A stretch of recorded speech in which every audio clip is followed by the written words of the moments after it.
Hi guys, today we are making some mealie rice.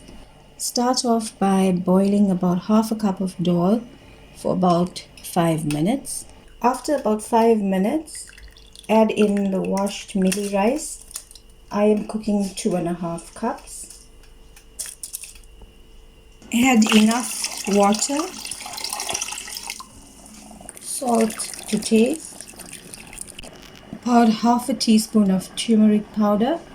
I also add in 1 onion and let this boil together. Add in extra water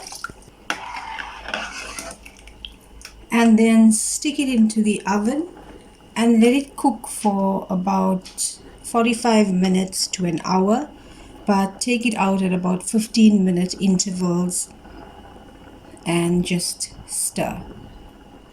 In a little bit of oil and about 2 tablespoons of margarine, fry together some onions, dry chilies and cinnamon sticks. Fry this until the onions turn a golden brown. Now add this to the cooked mealie rice.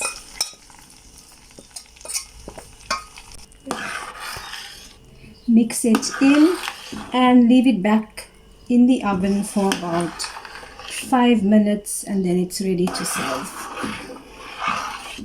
Mealie rice can be served with a dry fish chutney, canned fish chutney, or even a plain chutney. Enjoy.